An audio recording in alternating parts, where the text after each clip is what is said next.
자, 오늘 우리가 같이 공부할 질문은요. 2024년 수능 특강이라고 되어 있지만 이건 24학년도를 말하는 거고요. 2023년에 발매됐던 수능 특강이에요. 심지어 이 지문은요. 데이터 소유권이나 경제에 관한 지문인데 이거는 연계가 돼서 실제 평가원 기출에 출제가 됐죠. 근데 조금 더 확장돼서 연계에서는 데이터 소유권과 이동권에 대해서 이야기를 했고요. 좀 더 이동권에 포인트가 맞춰져서 출제가 됐습니다. 그래서 한마디로 얘는 수능 특강에서 연계가 된 지문이라고 볼 수 있겠죠. 그래서 이게 바로 원지문입니다. 우리 한번 같이 읽어볼게요. 4차 산업혁명으로 인해 디지털 경제의 핵심 자원으로 부상하게 된 데이터는 일종의 재화로서 다음과 같은 특징을 지닌다. 우선 데이터는 정보로서 특정 용도에 사용되면 더 이상 그 외에 다른 용도에 사용할 수 없는 대부분의 일반적 재화와는 달리 차이점입니다. 여러분, 한 번 사용된 후에도 다른 용도로 다시 사용될 수 있다는 점에서 비경합적인 특징을 지닌다. 뭐가요? 데이터가요. 그쵸? 두 번째, 또한 최종적으로 소비되는 재화가 아니라 재화나 서비스를 생산하는 데 투입된다는 점에서 자본재로 간주된다. 근데 여러분, 좀 헷갈릴 수 있으니까 쌤이 한번 여기 지워볼게요. 더 이상 다른 용도로 사용할 수 없는 이 아니라는 거죠. 두 번째, 최종적 소비가 아니라는 거죠. 그쵸? 자, 복제도 거의 비용이 들지 않기 때문에 이를 다양한 경제 주체들이 자유롭게 사용할 수 있다면 사회 전체적으로 재화와 서비스 생산 비용이 하락하므로 데이터 공유는 사회 전체의 효용을 증가시킬 것이다. 또한 대부분의 중요한 데이터는 인간의 행동에 관련된 것으로 최근 빅데이터의 가치가 부각되는 이유는 결국 이것이 인간 행태에 관한 개인정보들을 대량 직접해 놓은 것이기 때문이라 할 수 있다. 자, 그럼 마지막으로 인공지능을 기반으로 하는 4차 산업혁명 사회에서 인공지능 시스템의 훈련을 위해서는 새로운 데이터가 끊임없이 요구된다는 점에서 4번 데이터의 한계 효용은 감소하지 않는 반면 추가적인 한계 비용은 점점 낮아져 영에 수렴하는 특징을 지닌대요. 자, 왜요? 데이터 수집을 위한 막대한 투자 비용을 필요로 하는 인프라 구축 단계가 끝나면 이건 여러분 그런 거겠죠. 그러니까 뭐 약간 좀 지식 산업을 뭔가 좀 굴리는 어떤 인프라를 구축하고 나면 그 외에는 거의 비용이 안 된다는 거예요. 따라서 결론입니다. 데이터를 수집, 생성하여 빅데이터를 구축하는 기업의 입장에서 빅데이터는 무제한 생성하는 것이 최적화된 생성이다. 왜요? 한계 효용은 감소하지 않는데 한계 비용은 거의 0에 수렴한다는 점에서 완전 개이득이다라는 거죠. 자, 여러분 여기까지 얘기한 내용은요. 데이터의 특징이 여러 가지가 나왔어요. 자, 우리 뭐뭐 나왔는지 정리 한번 해볼까요? 비경합적이고요. 자, 두 번째 자본재로 간주되고요. 그쵸? 최종 소비재가 아니죠? 자, 세 번째 사회 전체의 효용을 증가시킨다. 이득이란 뜻입니다. 효용은.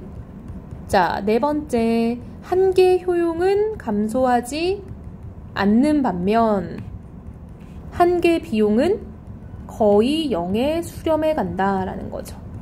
이런 느낌이죠. 그래서 데이터는 이런 네 가지 정도의 특징이 있대요. 데이터의 재산적 가치가 높아지면서 왜요? 이렇게 좋은 특징들이 많으니까요. 다른 지식 재산처럼 데이터에 대해서도 배타적 지배권 및 소유권을 인정하려는 논의가 진행되어 왔다. 여러분 이제 본격적으로 나옵니다. 우선 데이터 보유자에게 데이터 소유권을 인정하자는 주장이 있대. 이게 여러분 첫 번째 입장이에요. 즉 보유하고 있는 사람이 데이터를 소유하는 사람이다 라고 보는 거죠. 현행법상 저작권법이나 영업비밀보호법에 의해서는 데이터 보유자가 포괄적인 보호나 배타적 지배권을 주장하는 것이 불가능하다. 이런 상황에서 개인의 데이터를 다량으로 수집하고 축적해 이익의 기반으로 삼는 대기업과 같은 빅데이터 보유자에게 데이터 소유권을 인정한다면 데이터의 합법적 유통에 기여하고 데이터 생성에 대한 투자 유인이 촉진될 수 있다는 전망이 가능하다. 여러분 이게 의의인 거죠. 한마디로 여러분 데이터 보유자는요. 빅데이터 산업의 주체를 말하는 거예요. 그리고 예를 한번 딱 들어볼까요? 네이버 같은 거요. 그쵸? 개인정보 많이 가지고 있는 네이버, 은행 이런 것들 말하는 거예요. 그러나 여러분 역접이니까 의의 다음에 한계가 나오겠죠. 빅데이터가 지닌 막강한 경쟁력으로 인해 데이터를 유통함으로써 치러야 할 비용이 유통으로 인해 얻는 이익보다 클 것이 예상되는 상황에서는 데이터가 유통되지 않을 것으로 볼 수 있대요. 이게 한계 1번입니다. 또한 유통을 촉진하기 위해 인정된 데이터 소유권이 거래 비용을 일으켜 오히려 데이터 거래의 장애물로 작용할 수 있다. 이게 한계 2번이죠. 결국 데이터 소유권은 이미 빅데이터를 축적한 기업의 승자 독식 현상이 강화되는 결과로 이어질 거다라는 거죠.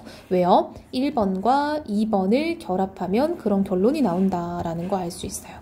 자, 그래서 여러분, 우리가 첫 번째 입장은요, 데이터 소유권을 보유자에게 줘볼까라는 입장이었어요. 그럼 이제 두 번째 나와야겠죠? 이와 달리 차이점 나옵니다. 데이터의 소유권이 빅데이터의 정보 주체, 즉 빅데이터의 대부분을 차지하는 개인정보의 생산자들에게 있다고 보는 움직임도 존재한다. 이게 두 번째 입장인 거죠. 개인정보는 현행법상 각 정보 주체에게 자신의 개인정보를 통제할 권리를 부여하는 개인정보보호법의 보호를 받기 때문에 필연적으로 빅데이터 수집 및 이용과 해당 법 간의 긴장관계가 생겨나는데 이 법은 개인의 자기정보 결정권을 보장할 뿐 개인이 자신의 개인정보로부터 발생하는 경제적 수익을 통제할 권리를 보장하는 것은 아니다. 자, 여러분, 우리나라에는요 개인정보보호법이 있는데요. 이것은 내가 내 정보를 결정할 수 있다를 보장해 주는 거지 이게 내 정보로부터 발생하는 경제적 수익은 내 것이 맞다라는 거를 보장해 주는 건 아니라는 거죠. 한마디로 개인정보보호법은 자기정보 결정권은 보장해 주지만 그것으로 인한 수익은 내 것이 아닌 그런 상태인 거예요. 이러한 상황에서 빅데이터가 갖는 경제적 가치, 즉 한마디로 빅데이터가 굉장한 경제적인 이득이 되잖아요. 사람들이 특정 기업의 플랫폼을 사용하면서 개인정보를 제공하는 것을 데이터 노동으로 규정. 여러분 이런 겁니다. 우리가 예를 들면 네이버를 사용하면서 우리가 데이터 사용 동의를 체크하잖아요. 그렇죠? 필수 뭐 그런 거 기억나죠? 우리 막 필수적으로 선택해야 되는 것도 있잖아요. 동의하시겠습니까? 이런 체크들. 그것들을 노동이라 간주하고 그 정보 제공자 이꼴 우리 개인들 말하는 거예요. 이들이 경제적 가치의 일부를 귀속해야 한다. 즉 한마디로 이들에게도 그 경제적 가치를 나눠줘야 된다라는 거예요. 이는 개인정보 제공자를 데이터 생산자이자 소유자로 간주하는 것으로 개인정보가 지닌 빅데이터로서의 가치를 인식하지 못한 소비자가 적정하지 않은 대가를 받고 개인정보를 넘김으로써 빅데이터를 수집, 축적한 기업에 부가 집중되는 현상에 대한 비판적 의식이 깔려있다. 한마디로 개인들이 네이버에 정보 다 주는데 돈은 네이버가 벌고 있다. 이런 말인 겁니다. 그러나 소비자가 적정하지 않은 대가를 받는다는 점은 데이터 소유권의 인정과는 상관이 없으며 오히려 정보 주체의 데이터 소유권을 인정하는 것은 데이터 보유자의 소유권인 거죠. 그것은 소유권을 인정하는 것과는 비교할 수 없을 정도로 거래 비용을 높일 가능성이 크대요. 즉 한계가 있다는 거죠. 그럼 거래 비용이라는 건 말 그대로 거래할 때 생기는 비용이에요. 근데 기업에게 그거를 주는 것보다 개인에게 줘버리면 한 명 한 명에게 정보를 받을 때마다 다 비용을 치러야 되는 일이 생길 수 있다는 거죠. 또한 소유권이나 배타적 지배권을 인정하는 이유는 일반적으로 데이터의 생산 유입을 높이기 위해서인데 빅데이터에 포함된 개인정보는 일상생활의 기록에 가까운 것으로 소유권의 인정 여부와는 상관없이 데이터의 생성과 양은 유사하게 지속될 것이라는 점에서 정보 주체의 데이터 소유권을 인정하자는 주장은 한계를 보인다라는 거죠. 데이터는 그 특성상 여러 경제 주체들에게 공유되는 것이 가능할 뿐만 아니라 그렇죠 여러분 데이터는 물건 같은 것들이 아니다 보니까 그냥 우리가 전송하면 바로바로 전송이 되잖아요. 사회적 효용을 증가시킨다는 점에는 이론의 여지가 없다. 아마 빅데이터 독점 현상이 두드러진 상황에서 데이터를 자발적으로 유통시킬 요인이 부재한다는 것 또한 분명하다.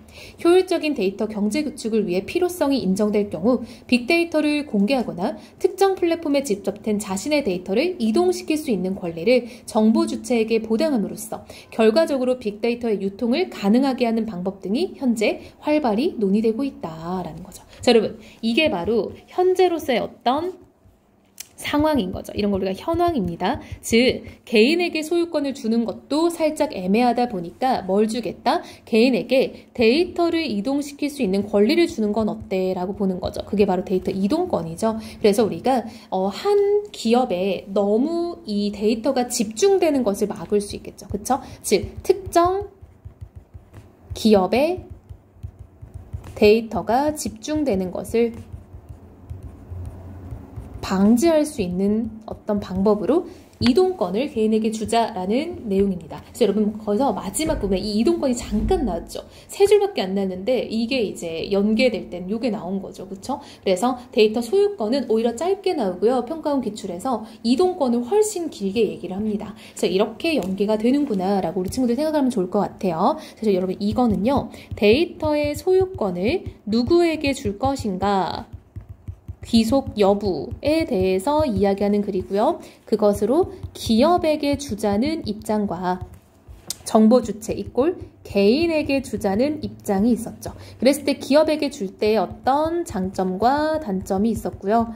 개인에게 줄 때 어떤 장점과 단점인데 장점은 되게 희미하게 나왔고 단점이 좀 더 많습니다. 따라서 이 글쓴이는 조금 더 개인에게 소유권을 주는 것에 대해서는 살짝 반대하는 느낌이 조금 더 강한 그런 글이네요. 자, 그리하여 현재로서는 뭐가 논의되고 있다? 그쵸? 요즘에는 개인에게 데이터 이동권을 줄까라는 거에 대한 논의가 있다는 거죠. 데이터 이동권.